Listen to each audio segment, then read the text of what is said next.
মা গাররাক, মা গাররাক। আল্লাহ বলে, কি হলো বান্দা, কেন আমাকে ছেড়ে দিলা? আমার মতো দয়ালু মুনিব আর কাকে পাইলা? কেন ছেড়ে দিলা? এই জন্য দোস্ত আমার, বন্ধু আমার, বাপ আমার, রাত অনেক গভীর। আমি আপনাদের কাছে অনুরোধ করছি, ভাবতে শিখি, ভাবতে শিখি।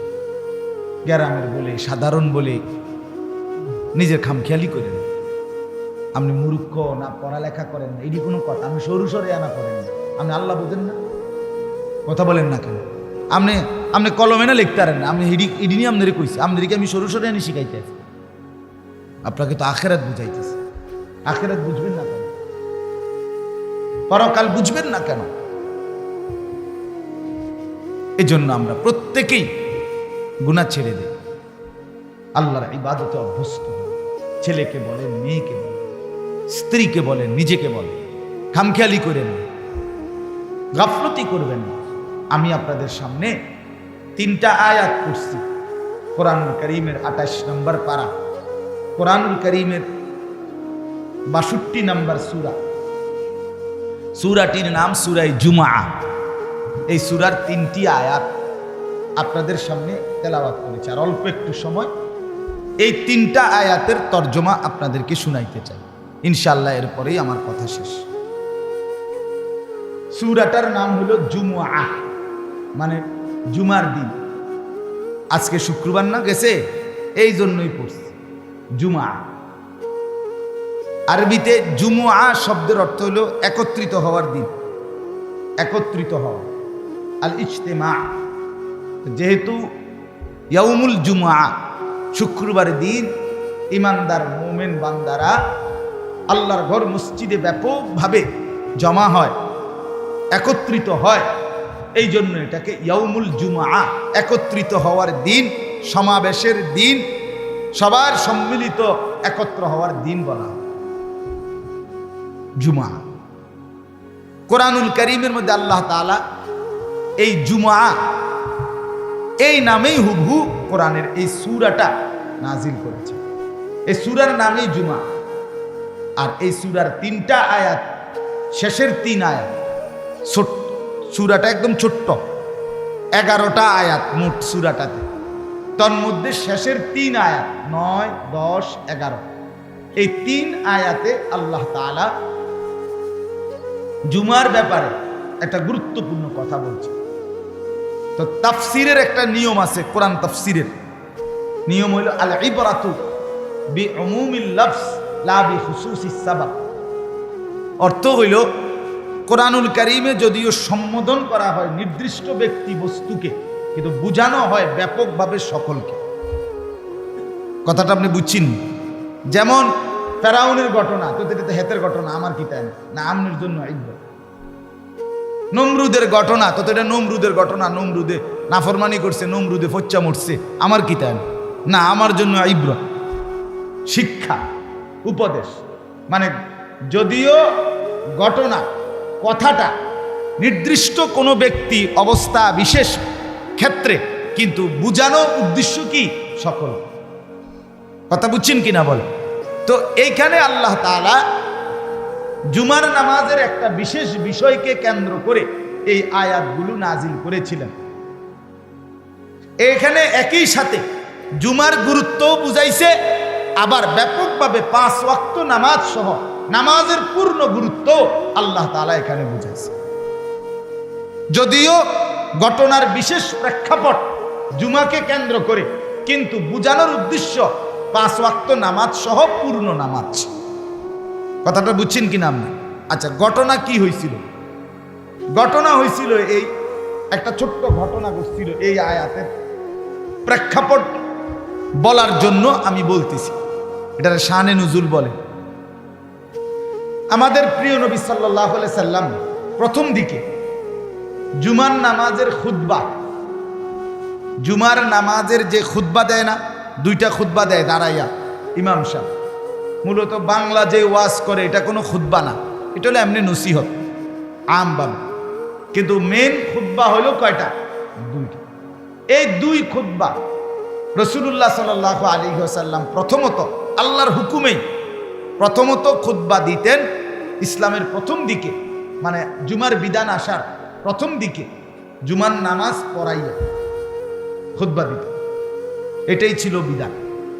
যেমন এখনো ঈদের নামাজের খুতবা কখন হয়, এরকম ঠিক এরকম ঈদের নামাজের খুতবা যেমন পরে হয় এখনো, ওই আগে প্রথম দিকে জুমার খুতবাও কি হইতো পরে নামাজ পড়াইয়া এরপরে দুইটা খুতবা দিতেন নবীজি।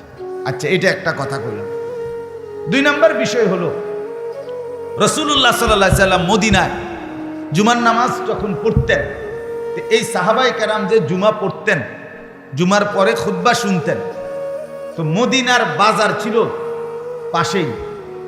মদিনার বাজারে তখনকার যুগের একটা নিয়ম ছিল, বাজারে পাইকাররা পাইকারি মাল যারা নিয়ে আসে তারা মাঝে মধ্যে 2 দিন পর, 10 দিন পর, 15 দিন পর, 20 দিন পর তারা পাইকাররা মাল নিয়ে আইতো বাজারে ওই জমানা। তো মাল নিয়ে আসলে তারা বাঁশি দিয়া বা তবলা দিয়া ফু দিত, মানে মাল নিয়ে আইছে। এটা শুনলেই খুচরা দোকানদাররা যে যেখানে আছে তারা সব হুড়মুড়ি দিয়া দৌড়াইয়া আফাইয়া তাফাইয়া আসতো মাল কেনার জন্য। কেন? কারণ বেচারা আসছেই 20 দিন পর, 25 দিন পর, কিনুন না বহুত। ঠিক মতো যদি দোকানদারে, খুচরা দোকানদারে মাল কিনতে না পারে টাইম মতো, তাইলে তো তার 20 দিন আবার ব্যবসা মায়। কথা বুঝছেন কি? এই কারণে সবার নজর থাকতো, পাইকার আইতে দেরি তারে লইয়া ঝাঁফাইয়া পড়ত, যার যা দরকার তা তাড়াহুড়া করে কিনত। এই সময়ে এই ঘটনা যখন, এই সময়ে মদিনার মধ্যে দ্রব্য মূল্যের খুব বেশি চড়া দাম ছিল, 1। 2 নাম্বার, পাইকার মাল আনতে দেরি করত, মানে আজকে অনেক দিন যাবৎ নিয়ম মতো মাল আসে না।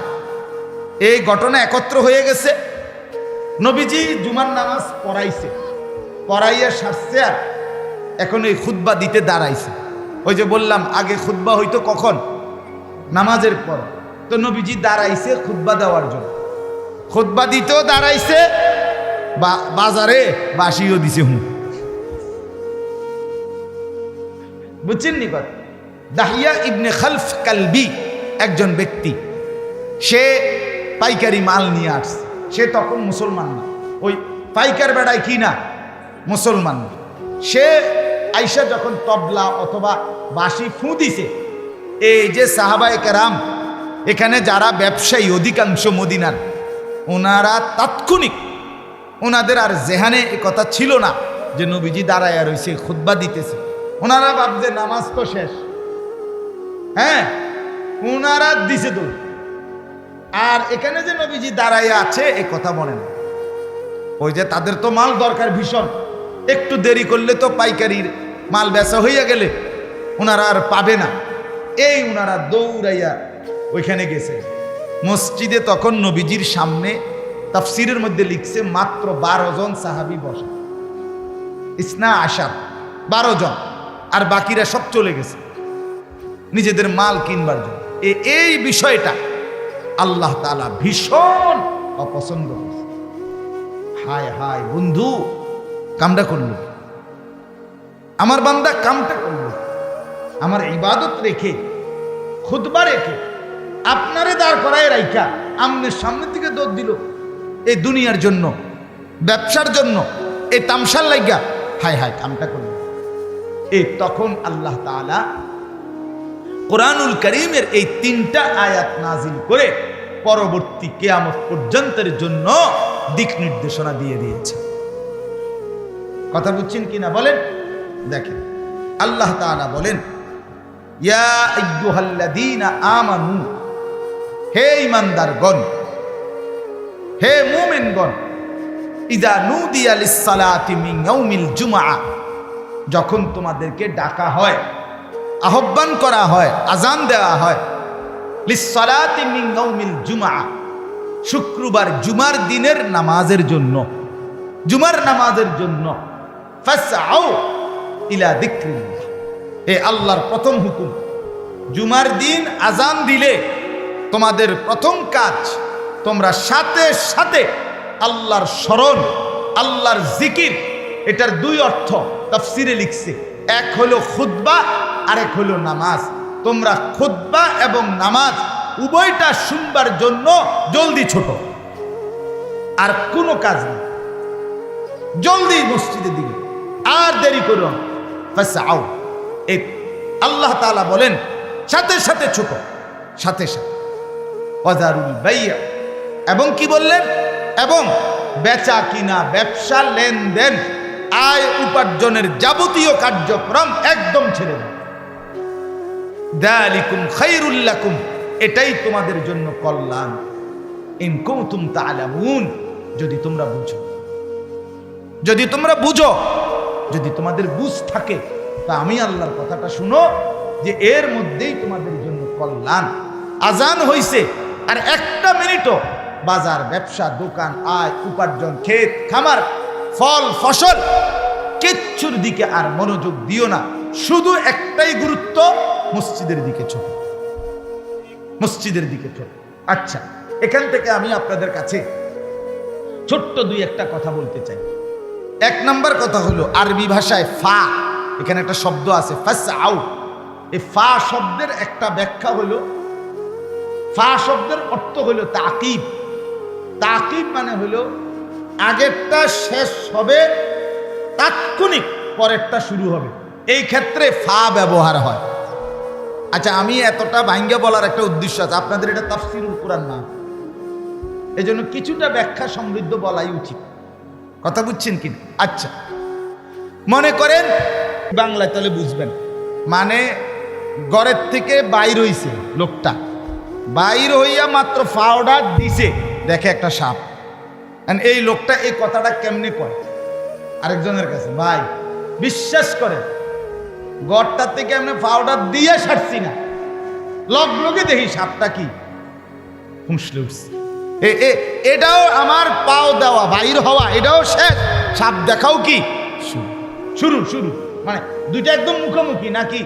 এই কথাটা মানুষে বলে আধা ঘন্টা পরে সাপ দেখলে, রাস্তাটা গিয়ে সারলাম না দেখি অ্যাক্সিডেন্ট। তার মানে কি রাস্তার যাওয়ার 1 ঘন্টা পরে অ্যাক্সিডেন্ট। এই কথা বলার জন্য আরবিতে বলে ফা। তা আল্লাহ এখানে বলছে ফাসআউ ইলা যিকরিল্লাহ, আমার বান্দা আজানটা শেষ হইতে দেরি, তোমার আর কোনো কাজ নাই, শুধু মস্তি, শুধু মস্তি। তাহলে রেডি হবে কখন? কথা বলেন না কেন? রেডি হবে কখন বলেন না? আজানে। প্রস্তুত থাকবে কখন? আগের থেকে।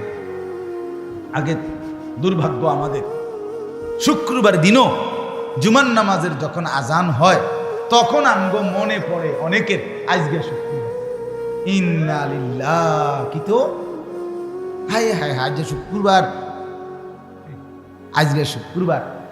এই সময় আগে কইব লুঙ্গি কো, সাবান কো, এবারে হেবুডি কইতেছে যা অক্ষুনি যাবেন গা, গরুটারে কদ্দুর গোসল করাইতেন না। এবারে গরু গোসল করায়, ছাগল গোসল করায়, মানুষ গোসল করায়, নিজে গোসল করে, এরপরে হাফাইয়া তোফাইয়া লাফাইয়া দফাইয়া মসজিদের ঢোকে যে সময় ইমাম সাহেব এই সময় খুতবা অর্ধেক করে লেছে। এরপরেও এই যে দেরি হইতেছে 5টা মিনিট, এই জন্য গরিব দিকে চাইছে মনে 50 বার, কারণ তারা তো শয়তানে কামড়াইতেছে, ইবলিসে তো কামড়ায় যে কিরে বেটা তুই তো মসজিদে যাওই না, মানুষ না, আচ্ছা যা গেছত গা, বাইরস না কেন, তাড়াতাড়ি আমি কোন সমুদ্রের কতক্ষণ দাঁড়ায় তখন শীতের মধ্যে। এই হলো হালা, কথা বুঝছেন? অথচ আল্লাহ তাআলা বলছেন বান্দা আজানের পরে কাজ শুধু একটাই, মসজিদ, নামাজ। আগের থেকেই রেডি থাকো, আগের থেকেই রেডি থাকো। আহা বাপ, আমরা ভুলেই থাকি কেন? আমরা যে সারা বছর সারা সপ্তাহ 5 ওয়াক্ত নামাজ পড়ি, 5 ওয়াক্ত নামাজ যে পড়ে আল্লাহর কসম তার জুমা সমান তালে চলতে থাকে, চলতে থাকে। এক বুজুর্গকে জিজ্ঞেস করছিল, হযরত আপনি আল্লাহর পেয়ারা বান্দা, আপনি যদি জানেন আগামীকাল ঠিক 24 ঘন্টা বরাবর আগামীকাল 11টা বাজে, এখন 11টা বাজে, আপনি মারা যাবেন, আপনার হাতে সময় আছে আর 24 ঘন্টা। বরাবর আপনি এই 24 ঘন্টা কি করবেন? কসম আমরা কিতাবে পড়ছি, ওই আল্লাহর ওলি বলছি, আল্লাহর কসম, বিগত 40 বছর 50 বছর যা করতেছিলাম তাই করব। বিগত 50 বছর যাবত আমি প্রতিদিন প্রস্তুত ছিলাম মৃত্যুর জন্য, মৃত্যুর জন্য। এখানে আর নতুনত্ব কি? আগামী 24 ঘন্টা, বিগত 24 ঘন্টা যেমন 5 ওয়াক্ত নামাজ পড়ছি, হালাল খাইছি, আল্লাহ তাআলার জিকির করছি, আল্লাহকে নিয়েছিলাম, আগামী 24 ঘন্টাও আল্লাহকে নিয়েই থাকবে। এটা ছিল মুমিন, এটা ছিল ইমানদার, এমন হওয়ার কথা ছিল।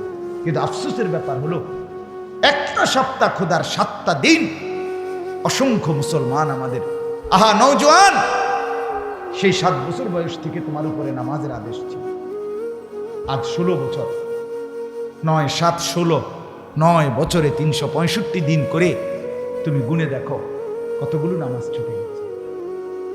কি বলবা বাপ, কি বলবো? জিন্দেগি বেশি কি ভোগ করছো আল্লাহকে ছেড়ে দিয়ে? সারা রাত মোবাইলে ছবি দেখা, সারাদিন 1 ওয়াক্ত নামাজ না পড়ে মোবাইল টিপা, শেষ পর্যন্ত অর্জন কি? অর্জন কি? মোবাইলে 1 কোটি নারীর ছবি উলঙ্গ দেখার পরেও তো ধরতেও তো পারলা না, ছুঁইতেও তো পারলা না, শুধু কেবল ছবিই দেখলা। আফসুস ছাড়া আর তো কিছু জুটলো না। শরীর নষ্ট হলো, যৌবন নষ্ট হলো, যৌবনের শক্তি নষ্ট হইল, মোবাইলের এমবি শেষ হয়ে গেল, টাকাগুলো নষ্ট হইল, আখেরাত বরবাদ হইল। তুমি নিকৃষ্ট জানোয়ারের চরিত্র নিয়ে দিন কাটাইলা, রাত কাটাইলা, আর কি মিলল? আর মিললটা কি? আর কি মিলল? এই জন্য বন্ধু আমার, একটা ছেলে হলেও ভাইব, 10টা ছেলে হইলেও ভাইব, তুমি তোমাকে চিনো। কেন আল্লাহকে না ডাক? 5 ওয়াক্ত নামাজ কেন পড়বো না? কেন পড়বো না? শুক্রবারে শুধু জুমার নামাজ 2 রাকাত নামাজ, আহা কত বদনসিব! শুধু 2 রাকাত জুমার নামাজ, শুধু এটুকুই পড়ে সালামটা ফিরেই আবার চলে যায়, একটা সপ্তাহ নামাজের ধার ধারে না। এই 2 রাকাত পরে সরাসরি আপনি যদি তার কলজাটা খুললে চান, এই যে এই 2 রাকাত যে পরে সপ্তাহে, এটা আল্লাহর জন্য পড়ে না, কোনোভাবেই না। যেই নাফরমান পুরো 1 সপ্তাহ নামাজ পড়ে না, এই নাফরমান 2 রাকাত জুমাও আল্লাহর জন্য পড়ে না। বলে তাহলে কেন পড়ে হুজুর? আমি কই কেন পড়ে? 2 কারণে পড়ে। 1 কারণ হইল তার বেরিয়ে কইব, বই এমন আবু জেহেলের ঘর করি, এই ডাকাইতে কদ্দুর শুক্রবারে পশ্চিম দিকে আসার খায় না, এরুম অজাতের ঘর, এরুম অজাত অসিব্যের ঘর করি, কলজাটা জ্বল্লা গেছে বই।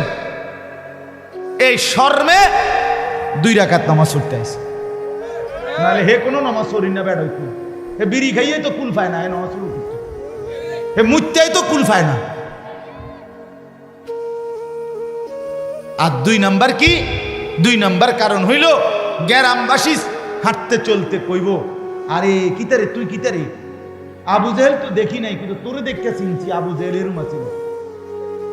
ইন্নারিল্লাহ, তুই তো কদ্দুর শুক্রবারেও মসজিদে আইস না, তোর মতো এই জিদারে আবু জেহেল রে, তোর লগে তো কোরবানিও দেওয়া যাইতো না, তোরে তো আমগো কবরস্থানও কি করন যাইতো না। এই শর্মে এই শুক্রবার বুঝেন নাই তো? শুক্রবারের জুমার নামাজ যদি আপনি আল্লাহর জন্য পড়ে থাকেন, আমরা যদি বলেন না আমি হুজুর এই 2 কারণে পড়ি নাই, আল্লাহর জন্য পড়ছি, তাহলে আপনি বলেন আল্লাহর জন্য আসর পড়লেন না কেন? আমারে পরিষ্কার জবাব দাও ভাই। আর নাই তো দ্বিতীয় আরেক কারণ হইতে পারে, কোন শয়তানে, কোন ইবলিস এরে বলে দিছে যে শুধু 2 রাকাত নামাজ পড়লেই জুমার দিন চলে, বাকিটি যে নামাজ পড়তে কইছে হুজুর রেডি বানাই এখন। নাই তো বিকল্প একটা কারণ কি আপনি বের করেন। এই লোকটা নামাজ না পড়ার কারণ, আল্লাহর জন্য যদি পড়তো, আল্লাহ পাক আসরের নামাজে আল্লাহর ফরজ করে নাই, মাগরিব আল্লাহ ফরজ করে নাই, কথা বলেন না কেন? 5 ওয়াক্ত নামাজ আল্লাহ ফরজ করে নাই, পড়ে না কেন? ফজরের নামাজের সময় সমস্যা কি? ফজরের নামাজের সময় অফিস খোলা, ফজরের নামাজের সময় ব্যবসা খোলা, ফজরের নামাজের সময় দোকান খোলা, ফজরের নামাজের সময় সিএনজি খোলা, ফজরের নামাজে শুধু ঘুম। তুমি ঘুমের কাছে হেরে গেলা, তোমার মতো অপদার্থ দিয়া কি কাম হইল? তুমি পৃথিবীর কি করবা? ভাত ছাড়া, খানা ছাড়া, আর হুতা ছাড়া, পেশাব পায়খানা ছাড়া তুমি কামটা করবা? সামান্য ঘুমের কাছে মোমেন হেরে যায় কেন? যার আখেরাত আছে, যার কবর আছে। রাসূলুল্লাহ সাল্লাল্লাহু আলাইহি সাল্লামের হাদিস শুনেন, নবীজি বলছেন পরিষ্কার, ওয়া ইল্লা আসবাহা খাবিসান নফস কাসলানা। নবীজির পরিষ্কার হাদিস। ছেলেরা শোনো, বাপ লজ্জা যদি থাকে শোনো, তুমি যদি মুসলমান মায়ের দুধ খাইয়া থাকো, তুমি যদি এক মুসলমান বাবার ঘরে বড় হয়ে থাকো, তোমারে মা দুধ খাওয়াইছে, সিনেমার নর্তকী তোমারে বড় করে নাই বেটা। সিনেমার নর্তকীর কাছে জীবন দিয়া দিলা, ফুটবলের খেলোয়াড়, ক্রিকেট খেলোয়াড়ের কাছে নিজের শরীর, দেহ, যৌবন, নিজের দিমাগ দিয়া দিলা। ওই জানোয়ার তোমারে বড় করছে। তোমারে তোমার পবিত্র বাপ বড় করছিল, তুমি তোমার বাবের মুখে এভাবে চুনকালি মাখলা কেন? আল্লাহ রসুল বলেন, যে ফজরের নামাজ পড়ে না, কসম, সরাসরি রসুলের হাদিস, যে ফজরের নামাজ পড়ে না, রসুল বলে খাবিসান নফস, এটা সরাসরি খবিস, খবিস, খবিস। আল্লাহর কসম, রসুল বলছে এটা খবিস, খবিস। এটা চেহারা সুরত দেখো, এটা খবিস। এটা শরীর দেখো, খবিসের মতো দুর্গন্ধ ফেসাবেন, মুত্তা ফানি লয় না, খবিস এটা রসুল বলছে। আর হাদিসে ডাইরেক্ট আছে, নবীজি বাথরুমে ঢুকতে, পেশাব পায়খানায় ঢুকতে খবিস থেকে পানাহ চাইতেন। ঠিক কিনা কোন? বাথরুমে ঢুকার দোয়া না এটা, আল্লাহুম্মা ইন্নী আউযু বিকা মিনাল খুবুসি ওয়াল খাবাইস। আল্লাহ, খবিস থেকে পানাহ চাই, তার মানে খবিস পেশাব পায়খানায় থাকে। এই খবিসের গন্তব্য পেশাব পায়খানা। রাসূলুল্লাহ সাল্লাল্লাহু আলাইহি সাল্লামের জামানায় হাদিসে আছে, নবীজি যাকে সন্দেহ করতেন মুনাফিক, প্রকৃত মুসলমান হয় নাই, মুখে বলছে শুধু, কসম, নবী ফজরের ওয়াক্তে মসজিদে নামাজ পড়াইয়া সালাম ফিরাইয়া ঘুরে সাহাবীদেরকে জিজ্ঞেস করতেন নাম ধরে, আফিল মসজিদে ফুলান, ফুলান মসজিদে অমুক আছে, অমুক আছে। সাহাবীরা ডানে বামে তাকাইয়া বলতেন নাই। রাসূলুল্লাহ বলতেন, এর মুনাফিক হওয়ার ব্যাপারে সন্দেহ করছিলাম, এখন নিশ্চিত হলাম। এজন্য তোমরা যারা ফজরের নামাজ পড়ো না, তোমরা ভোটার আইডি কার্ডে ধর্মের পরিচয়ে ইসলাম লেখো না, মুনাফিক লেখো। তোমরা যারা ফজরের নামাজ পড়ো না, যখন পাসপোর্ট করবা, পাসপোর্টে ধর্মের পরিচয়ে মুসলমান লেখো না, মুনাফিক লেখো, মুনাফিক, মুনাফিক লেখো। ভাতে তো জীবন, খাও ভাত। মানুষের বেডি সাউনে তো জিন্দিগি, দেখো কোনো অসুবিধা। খারাইয়া মতন, এটাই তো জিন্দিগি, মতন। এই জীবন ভর মুততে যাই, কামে লাগলে না আর কি, কোনো কাজে লাগলে না আর কি। আল্লাহ আমাদেরকে মাফ করে দেন। আমার বাপ, আমি সর্বোচ্চ শক্তভাবে বলে বুঝাইবার চেষ্টা করি, আল্লাহ আমাদের হৃদয়ে অনুভূতি দান করেন। এরপরে দেখেন আল্লাহ তাআলা বলেন, ফাইদা কুদিয়াতিস সালাতু ফান্তাশিরু ফিল আরদ ওয়াবতাগু মিন ফাদলিল্লাহ। আল্লাহ বলে, বান্দা যখন নামাজ শেষ হয়ে যায়, সাথে সাথে আমার জমিন যার যার কর্মস্থলে ছড়িয়ে পড়ো। ওয়াবতাগু মিন ফাদলিল্লাহ, আমি আল্লাহর দেওয়া রিজিক, ফাদাল দয়া মানে রিজিক, সেগুলো তালাশ করো, তালাশ করো। নামাজ শুধু সময়টুকু আমি মসজিদে তোমারে চাইছিলাম বান্দা, কখনো 10 মিনিট, কখনো 20 মিনিট, কখনো 25 মিনিট। এরপরে আবার তুমি তোমার দোকানে, তোমার চাকরিতে, তোমার ব্যবসায়, তোমার সিএনজিতে, তোমার অটোতে, তোমার খেতে, তোমার ঘরে। মা, আল্লাহ বলছে, বোন, তুমি তোমার রান্নায়, তোমার তরকারি কুটায়, তোমার বাচ্চার লালন পালনে আবার লেগে যাও, শুধু নামাজের সময়টুকু আমি আল্লাহকে দাও। আবার আল্লাহ বলেন, যাও আবার বান্দা ছড়িয়ে পড়ো, আমার দেওয়া রিজিক নাও, কোনো অসুবিধা নেই। আমি মানা করছি না চাকরি বন্ধ, শুক্রবারে পর্যন্ত আল্লাহ বলছে তোমার ব্যবসা বন্ধ করার দরকার, শুক্রবারে পর্যন্ত কর্ম বন্ধ করার দরকার নেই। মুমিনের কোনো ছুটি নাই, মুমিনের কোনো কি নাই, ছুটি নাই। মুমিনের ছুটি নাই, মুমিনের কোনো বিশ্রাম নাই। মুমিনের দুনিয়া পুরাটাই মেহনত, মুমিনের কবর বিশ্রাম, মুমিনের আরাম জান্নাত। মেহনত করবে দুনিয়াতে, বিশ্রাম করবে কবরে, আরাম করবে জান্নাতে। এই হলো মুমিন। এই তিন শব্দ, এখানে কোনো বিশ্রাম নেই। আল্লাহ তাআলা বলছে আমি চাই না তুমি তোমার ব্যবসা দুর্বল হোক। না বান্দা, জুমার নামাজের আজানের আগে করো, নামাজ শেষে আবার ব্যবসা করো, আবার কামাই করো, কোনো আপত্তি নেই, কিন্তু নামাজের সময়টুকু আমাকে দাও। আমার এক আপনজন আছে, আজকে দীর্ঘ 27 বছর ধরে বাজারে ব্যবসা করে, 7টা দোকানের মালিক, হার্ডওয়্যারের মাল, স্যানিটারি মাল, এরপরে টিন, এগুলো বিক্রি করে। উনি বিশাল বড় ব্যবসায়ী। উনি আর ওনার ছেলে দুইজনে মিলেই এই দোকানের সব মাল সামানা বিক্রি করে সারা দেয়। বাজারের সবচেয়ে বড় প্রতিষ্ঠিত ব্যবসায়ী, বাজার ব্যবসায়ী সমিতির সভাপতি ছিল কমপক্ষে 2-4 বার। এই আত্মীয় আমার, এই আপনজন গত 27 বছরে ওই বাজারের কোনো মানুষ বলতে পারবে না তার 1 রাকাত জামাত ছুটছে, কসম আল্লাহর।